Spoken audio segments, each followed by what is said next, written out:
Pertama sebelumnya kita bersalawat kepada Nabi Muhammad sallallahu alaihi wasallam. Allahumma salli wa sallim wa barik alaihi. Allahumma salli wa sallim wa barik alaihi. Ya Rabbi bil Mustafa balligh maqasidana waghfir lana ma madha ya wasi'al karami. Ya Rabbi bil Mustafa balligh maqasidana waghfir lana ma madha ya wasi'al karami. Muhammadun sayyidul qawlain wa thaqalain wal fariqain min urbin wa min ajami. Ya Rabbi bil Mustafa balligh maqasidana waghfir lana ma madha ya wasi'al karami. Huwal habibul ladzi turja syafa'atuhu likulli haulin minal ahwali muttahimi. Ya Rabbi bil Mustafa balligh maqasidana waghfir lana ma madha ya wasi'al karami. Hasbunallah wa ni'mal wakil, ni'mal maula wa ni'mal nasir. Hasbunallah wa ni'mal wakil, ni'mal maula wa ni'mal nasir. Ya Rabbi bil Mustafa Balligh maqasidana waghfir lana ma madha ya wasi'al. Ya Allah biha, ya Allah biha, ya Allah bi husnil khatimah. Ya Allah biha, ya Allah biha, ya Allah bi husnil khatimah. Ya Rabbi bil Mustafa balligh maqasidana waghfir lana ma madha ya wasi'al karami. Allahumma salli wa sallim wa barik alaihi. Allahumma salli wa sallim wa barik alaihi wa ala alihi. Rabbi shrah lana sudurana wa yassir lana umurana wa hlul 'uqdatam min lisani yafqahu qawlana. Allahumma iftah lana hikmatan wa anzil 'alaina rahmatan min khazaini rahmatika ya dzal jalali wal ikram. Jamaah sekalian yang dirahmati Allah Subhanahu wa taala. Apa kabarnya di pagi hari ini? Alhamdulillah. Alhamdulillah. Sehat walafiat, mudah-mudahan penuh barokah dari Allah Subhanahu wa taala. Di pagi hari ini kita sudah berada di akhir-akhir bulan Dzulhijjah ya. Setelah bulan Dzulhijjah maka datanglah bulan Muharram.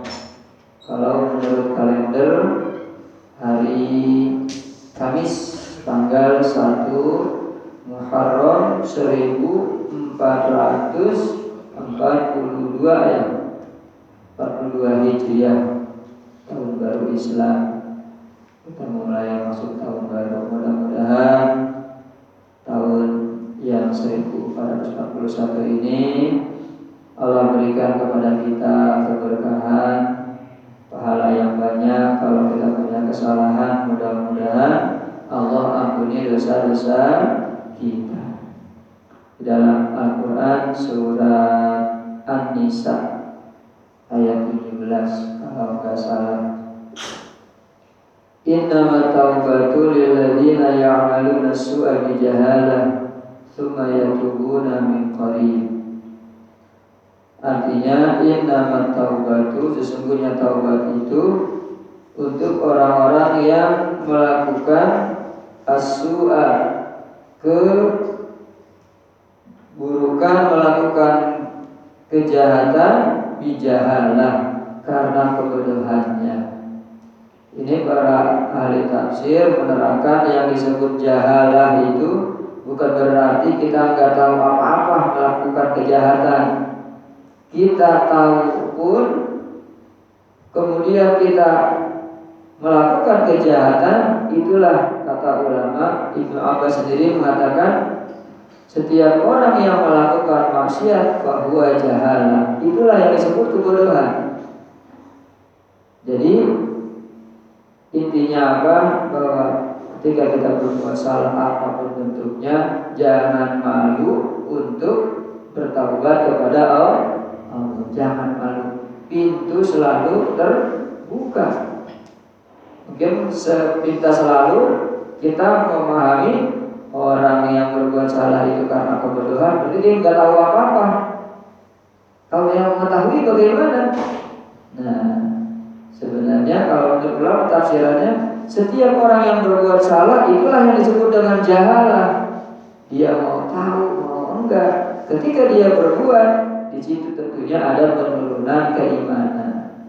Summa yatubuna min qarib, kemudian dia bertaubat. Qarib itu artinya dekat, artinya dia segera bertaubat. Qarib ini pun ulama menafsirkannya banyak sekali. Bukan berarti sekarang berbuat salah besoknya langsung taubat. Kan belum tentu ya. Ada orang udah 10 tahun berbuat salah baru dia sadar, ternyata 10 tahun yang lalu saya salah. 10 tahun. Qarib. Sebenarnya qarib itu apa yang dimaksudkan? Ulama sendiri mengatakan ketika Nabi ditanya kapan kiamat, mata sa'ah, kapan kiamat ya Rasulullah? As-sa'atu qarib. Kiamat itu dekat. Tapi Nabi ngomongnya dulu, ketika dulu Nabi ngomong dekat. Tapi sampai sekarang kiamatnya belum datang-datang juga, padahal dia ngomongnya dekat. Kenapa? Karena kalau dekat menurut manusia itu kan yang kelihatan doang. Saya sama Pak Agus dekat tuh kelihatannya begitu. Baru di belakang musola udah jauh. Itu menurut manusia. Tapi kalau menurut Allah Subhanahu wa taala, dekat itu ya jauh menurut kita. Karena kan satu harinya dunia, satu harinya akhirat, kata Allah, ka'alfi sanatim mimma ta'udun, seperti 1000 tahun yang kita hitung. Satu harinya akhirat. Jadi artinya taubat itu selalu terbuka. Nabi sendiri mengatakan tubu ilallah ma lam yughargir, bertaubatlah kepada Allah sebelum nafas kita ada tenggorokan. Jadi itulah hitungan yang dekat menurut Allah Subhanahu wa taala. Jadi kapanpun kita berbuat kesalahan, masih terbuka luas pintu peluang buat kita untuk beristighfar, mohon ampun kepada Allah. Sekecil apapun kesalahan kita harus mohon ampun. Karena kecil menurut kita, di akhirat nanti bisa jadi menjadi besar. Kecil di dunia, di akhirat bisa jadi besar karena hukumannya lebih berat. Hukuman akhirat itu tidak sebanding dengan hukuman dunia. Hukuman dunia mah nggak ada apa-apanya dibanding hukuman akhirat. Di hukuman di akhirat udah mana waktunya lama, waktunya berulang-ulang, kemudian juga dahsyat hukumannya, ya dahsyat. Enggak ada balasannya imbangannya dengan hukuman dunia. Seberat-beratnya hukuman dunia kan suka ditampilkan tuh penjara yang paling berat. Penjara orangnya di Amerika itu buatan nama apa orangnya? Ya paling berat penjara. Tapi di akhirat nanti, ya Allah, mana ada orang yang dikasih minumannya darah, minumannya nanas, makanannya bangke. Di dunia nggak ada di dunia orang. Di dunia disetrum sama listrik kok kalau penyiksaan ini. Kalau di akhirat lebih dari itu. Belum yang diteriskan. Di dunia hukuman teriska nggak ada. Di akhirat nanti ada hukuman dituliskan. Makanya naudzubillah summa naudzubillah, kita banyak-banyak beristighfar, mohon ampun kepada Allah, baik istighfar untuk kita juga untuk orang tua kita. Kan sering kita baca doanya, Rabbighfirli waliwalidayya. Ya Allah, ampuni saya, ampuni juga orang tua saya. Jadi istighfar kita bukan cuma buat kita, juga buat orang tua kita. Barangkali kalau orang tua kita ada yang sudah meninggal, mereka nggak sempat lagi istighfar. Makanya doa yang terbanyak yang sering kita ucapkan adalah Rabbighfirli waliwalidayya. Termasuk anak-anak yang belajar, kalau di saya itu anak yang ngaji, yang di sekolahan, setiap mau belajar doanya ya habis baca Al-Fatihah, bacanya Rabbighfirli. Habis itu baru Rabbi zidni ilma, baru tambahin ilmu. Jadi ya, jamaah sekalian dirahmati Allah Subhanahu wa taala, mudah-mudahan ini tahun yang akan kita lewatin ini 1441 Hijriah kita bisa isi dengan kebaikan. Kalaupun kita banyak kesalahan, mudah-mudahan diampuni oleh Allah Subhanahu wa taala. Ini juga berbarengan dengan kemerdekaan hari ulang tahun ya. Kalau dirgahayu itu artinya dirgahayu selamat ulang tahun ya, menang kembali kemerdekaan negara kita. Mudah-mudahan Allah kasih keberkahan buat negara kita, di mana sekarang sedang pandemi corona yang kita nggak tahu kapan selesainya ya. Kadang status juga berubah-ubah, kayak lampu merah aja gitu Pak, ntar merah, ntar kuning, ntar hijau, ntar merah lagi, ke atas lagi. Kita begitu, udah kuning, udah mau hijau, merah lagi, bahkan ada hitam sekarang. Wallahu a'lam kapan selesainya. Ya kalau pengen kagak berisik mah sebenarnya enak aja, jangan infoin. Cuman masih ada penyakitnya, sama-sama juga masih ada berita. Oh, orang meninggal di sono karena corona, ada yang meninggal di sono karena corona. Akhirnya itu jadi takut. Ya, jadi mudah-mudahan kita pasrah tawakal kepada Allah Subhanahu wa taala, tetap harus berusaha menjaga kesehatan, minimal pakai masker ya. Pakai masker gini. Terutama kalau kita sedang berkumpul ya, pakai masker. Dan yang lebih lagi adalah cuci tangan. Karena dari tangan ini juga virus-virus bisa nempel ya. Jadi mudah-mudahan Allah jaga kita, Allah lindungi kita, Allah selamatkan. Karena hanya Allah lah yang bisa memberikan kepada kita sehat atau memberikan kepada kita sakit. Wa idza maridtu fa huwa yashfin, itu kata Allah ya, yang menerangkan Nabi Muhammad. Artinya, dan apabila aku sakit, Allah lah yang memberi kesehatan kepadaku ya. Mudah-mudahan Allah jaga kita ya, Allah berikan kita kesehatan. Kalaupun kita harus sakit, Allah berikan kepada kita musibah, kita tetap berserah diri kepada Allah Subhanahu wa taala, menerima dengan lapang dada. Karena itu semua adalah takdir dari Allah Subhanahu wa taala. Baiklah para jamaah sekalian, di pagi hari ini kita akan belajar bersama-sama kitab Nashihul Ibad maqalah as-sadisah wassalasun, maqalah yang ke-36. Di maqalah yang ke-36 ini An Luqmanil Hakim, dari Luqman Hakim, adalah sesosok manusia yang namanya disebutkan di dalam Al-Quran. Wa idh qala Luqmanu libnihi, nah itu ada ayatnya. Ketika Luqman berkata kepada anaknya, salah satu seorang yang namanya Allah abadikan di mana dia ini mempunyai nasihat-nasihat yang baik untuk anaknya. Jarang ada orang masuk Al-Quran yang lain-lain. Ya. Nabi Khidir diceritakan ada dalam Al-Quran, tapi namanya nggak disebut orang contohnya Nabi Khidir namanya. Tapi beliau bersama Nabi Musa alaihissalam. Luqman disebutkan juga oleh Allah. Apa diantaranya nasihat beliau? An Luqmanil Hakim annahu qala libnihi. Beliau ini banyak bernasihat untuk anaknya. Ya bunayya, kata beliau, hai anakku. Ini panggilan sayang Pak ya. Anak itu biasanya mah ibnun, ibni ya ibni, anakku. Ini panggilnya ya bunayya, hai anakku. Kalau kita manggil anak, kalau orang Betawi memanggil anak, kalau saya dipanggilnya tong. Tong, itu panggilan sayang Pak. Kalau anak perempuan manggilnya no. Nah saya apa ya, udah punya anak. Kalau emak saya manggilnya tong. Jangan marah tong, kita udah punya anak. Bapak bilang tong juga.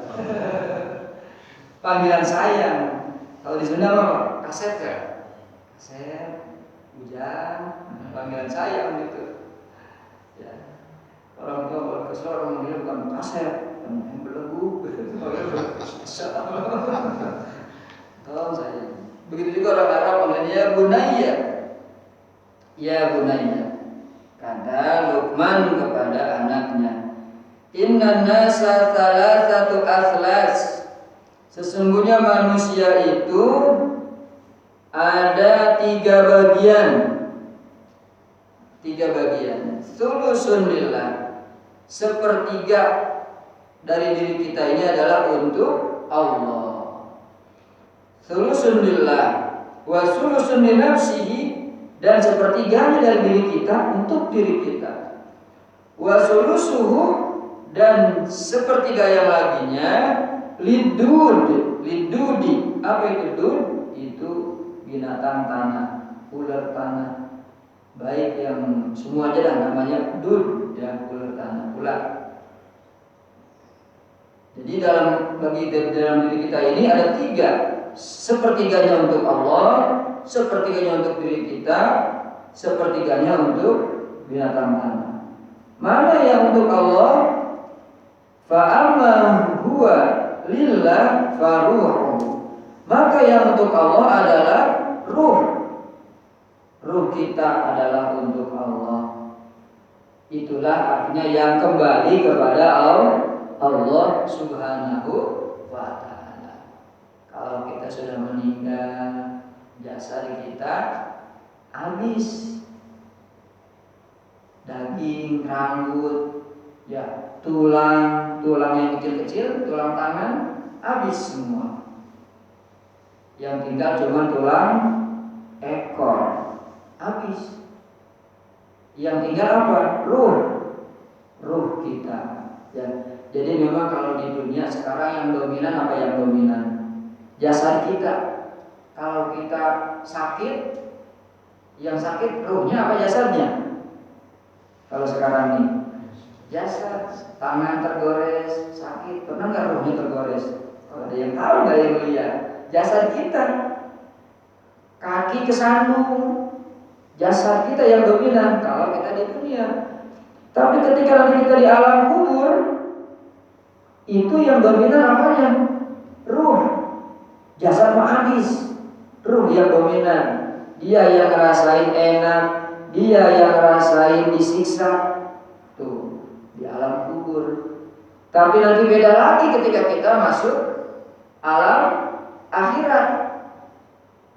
Nanti kalau sudah hisab, itu nanti bukan ruh lagi, tapi dua-duanya, jasad juga, ruh juga. Karena ketika hisab, kita dibangkitkan oleh Allah yang tadi cuma tinggal tulang, dibalikin lagi seperti bentuk semula. Masya Allah, hebat Allah ya. Tinggal tulang doang kembali lagi kayak komputer betul Rasulullah. Dan jasadnya balik lagi. Disitulah ketika kita nanti akhirat di surga atau di neraka, semuanya jasad dan ruh kita. Kalau senang, dua-duanya senang. Kalau sengsara, dua-duanya sengsara ya. Nah, kata Luqmanul Hakim, yang kembali kepada Allah adalah ruh kita. Wa amma huwa li nafsihi, adapun yang kembali kepada diri kita adalah fa'amaluhu, amal kita. Fa huwa raji'un li nafsi bin naf'i wal idrar. Maka amal kita itulah yang kembali kepada diri kita, bin naf'i wal idrar. Kalau kita naf'i manfaat, kalau kita ngerjainnya di dunia yang baik-baik, yang bermanfaat buat orang, kembalinya juga nanti yang bermanfaat di alam kubur. Ya Allah, kalau kita lihat Pak, alam kubur seberapa sih leganya? Lebarnya semeter juga kurang. Digali semeter, ketika diuruk tambah sempit. Mana naruhnya kita dimiringin lagi Pak? Ada nggak yang minta dikubur naruhnya rebah begitu, celentang? Nggak ada ya. Kita udah sempit, naruhnya juga miring. Tapi ketika di batu, kuburnya malah lega banget. Cuma segitu sempit. Tapi ya Allah, kalau kita berbuat baik, itu kuburan jadi lapang. Maka doanya apa? Allahumma ja'al qabrahu rawdatan min riyadil jannah. Ya Allah, jadikan kuburnya taman dari taman surga. Lah taman kan lega. Bayangin, padahal kuburnya cuma 1 meter kali 2. Tapi yang 1 meter kali 2 jadi taman. Kalau taman bagaimana? Ya gambaran kita kalau taman ada ayunannya, ada bambunya, ada kembang-kembangnya, juga taman, ada air mancurnya. Ya Allah, taman. Kuburan yang sempit jadi taman dari tamannya surga.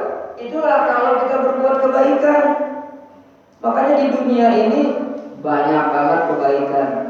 Ya, jangan sampai kita berpikir sempit. Semua kebaikan. Kebaikan nggak hanya kepada manusia, kepada binatang pun kita kebaikan. Ada binatang, kita punya makanan sedikit, kita kasih dia, kita kebaikan juga. Makanan lebih daripada dia jadi basi dan lain-lain, mendingan dikasih binatang. Jangan mentang-mentang punya kucing mah doyannya tulang, kasihnya tulang dulu. Kalau kembang-kembang berbadan kucing, kasihnya tulang dulu. Ini kucing doyannya tulang, sekali-kali kucing kalau kita makan jangan dihabisin. Cuma niatnya jangan mubazir. Kalau mubazir maka kita ada dosa. Kita makan ikan nih, jangan dihabisin banget, tinggal tulang bersih banget baru kasih kucingnya ketelak ya kasihan. Sisain dagingnya dikit. Kucing juga kalau dapat dagingnya senang dia. Tambah vitamin. Kalau tulang vitamin apa? Vitamin T. Nah, jadi kalau kebaikan yang kembali kepada diri kita adalah amal kita. Kalau baik, kembalinya baik. Tetapi wal idrar, kalau kita berbuatnya jahat, kembalinya juga kejahatan. Sekecil apapun kejahatan yang kita lakukan, nanti di akhirat kelihatan di alam kubur. Ya Allah, mudah-mudahan Allah hindari. Makanya kita banyak-banyak beristighfar. Ketika kita ingat, oh ini kejahatan, buru-buru kita istighfar, mudah-mudahan Allah hapus. Kemudian sepertiganya lagi, wa amma ma huwa lidun, adapun yang akan menjadi jatahnya ulat-ulat tanah adalah fajismuhu, maka badan kita. Fahuwa makulun lidur, maka jasad kita ini menjadi bahan makanan ulat tanah. Makanya ini jangan jadi kesombongan buat kita. Sekarang kita lagi hidup, kita kadang-kadang bangga yang punya hidung mancung deh, hidung saya ini paling panjang, misalkan begitu. Insyaallah, nanti di akhirat ya hidung habis dimakan ulat. Atau kita punya ya badan kita yang bagus, yang keker dan lain-lain. Jadi jasad mah udah jangan sampai kita membanggakan tubuh kita. Kita bersyukur aja. Apapun yang Allah kasih kepada kita sekarang merupakan kesyukuran. Alhamdulillah, dikasih jasad begini kita masih ada yang senang sama kita. Siapa? Istri kita. Kan begitu Pak ya. Berarti kita ini lagi mudanya kita ganteng ini. Alhamdulillah ada yang tertarik begitu. Saya dulu merasain Pak, kuliah nggak punya pacar, kalau ada yang mau sama saya. Dulu saya berpikir pada semester 1 nih, kalimat kalau saya punya motor ada cewek yang mau sama saya. Akhirnya saya muter-muter motor bekas tuh. Zaman dulu mah udah prima cakep banget ya. Saya muter motor paling ngeliatin. Karena awalnya saya punya motor yang merah tuh, udah merah, udah 70, mogok dulu, ganti lagi. Udah prima. Ntar kalian kalau punya motor prima ada yang seneng sama saya cewek. Kagak. Sampai lulus kuliah, apa saya nggak punya cewek, nggak punya pacar. Sedih.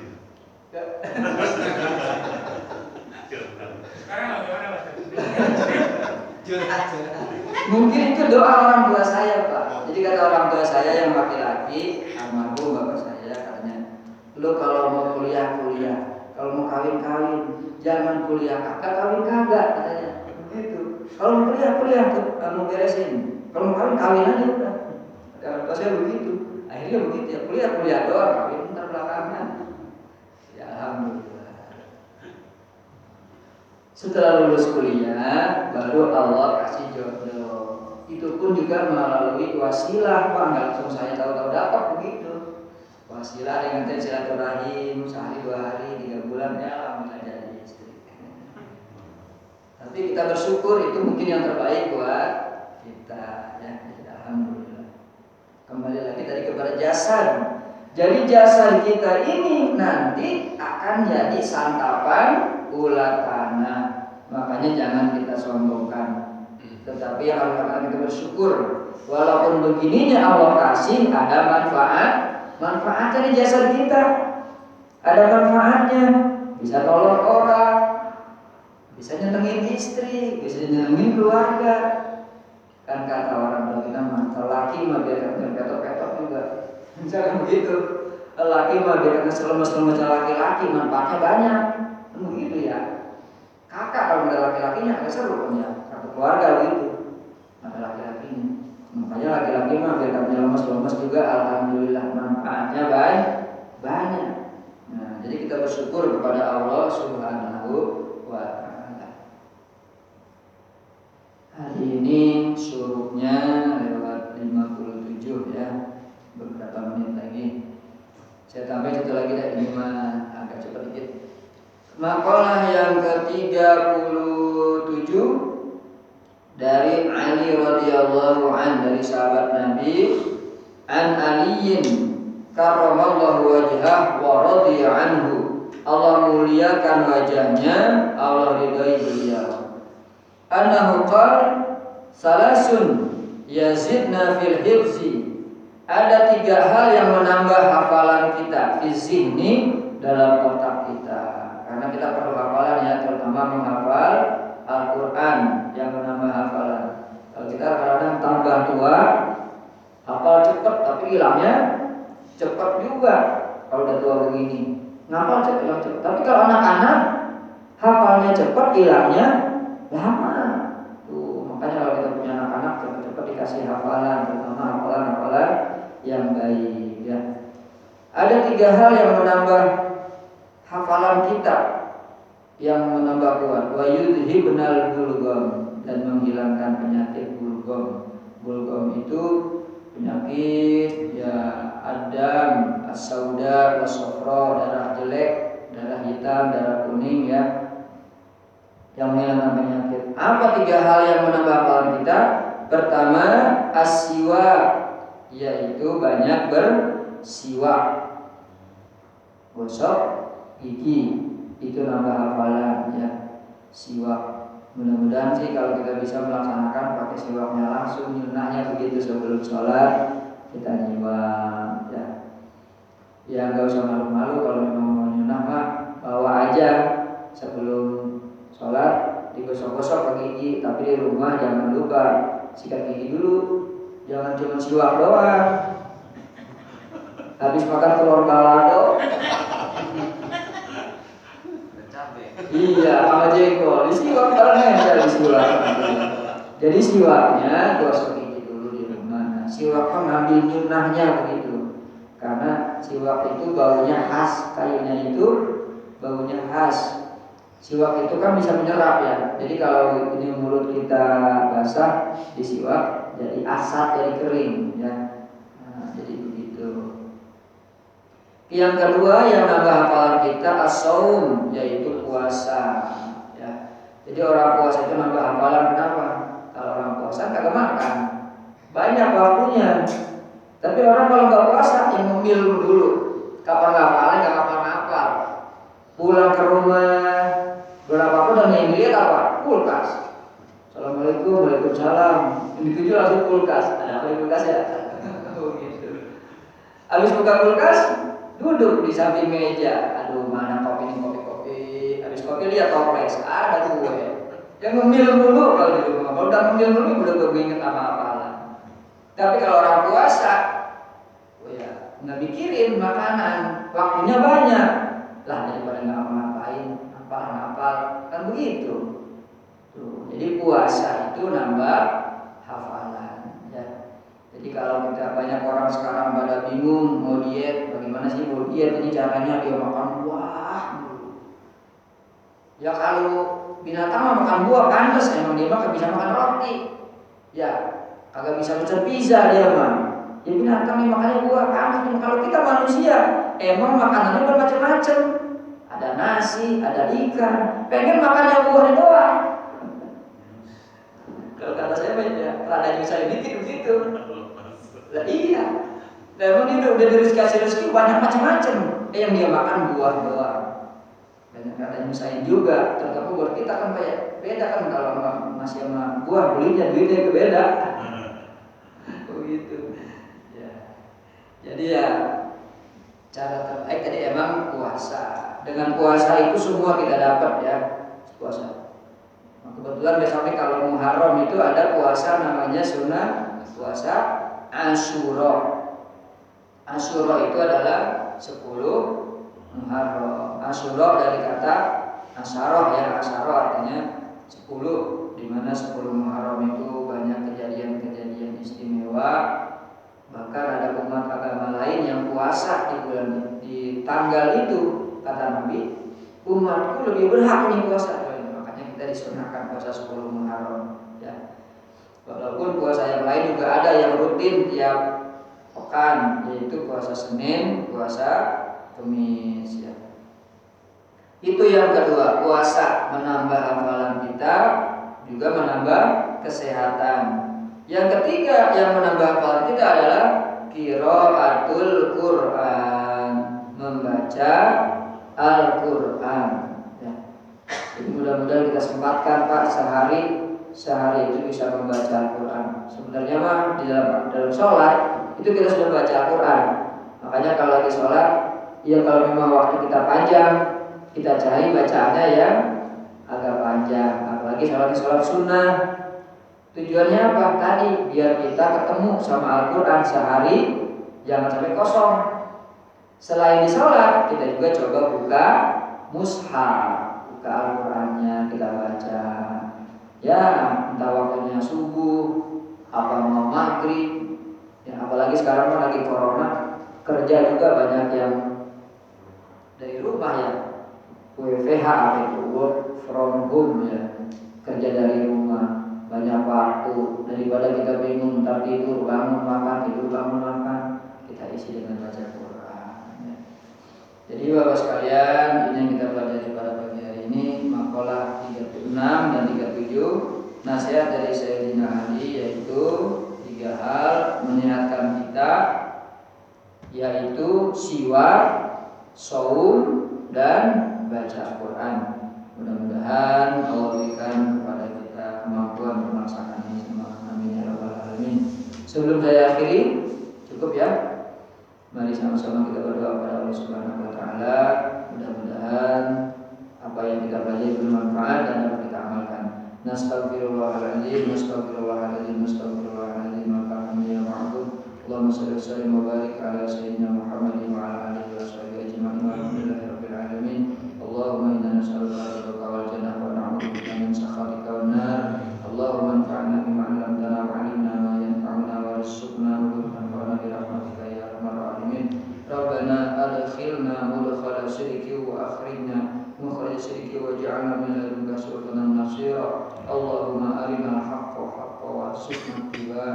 وإن الباطل باطل واجتنابه اللهم اجعل جمعنا هذا جمعا مرحوما ولا تفرقنا من بعده تفرقا معصوما ولا تجعل بيننا شقيا ولا محروما اللهم لا تدع لنا ذنبا في مقامنا هذا إلا غفرته ولا هما إلا فرجته ولا دينا إلا قضيته ولا حاجة من حوائجنا والآخرة إلا قضيتها ويسرتها يا رب العالمين ربنا يا الله آتنا في الدنيا حسنة وفي الآخرة حسنة وقنا عذاب النار وقنا عذاب القبر وقنا عذاب الميزان وادخلنا الجنة مع الأبرار يا عزيز يا غفار يا رب العالمين وصلى الله على سيدنا محمد وعلى آله وصحبه وسلم سبحانك ربك رب العزة عما يصفون وسلام على المرسلين الحمد لله رب العالمين. Wassalamualaikum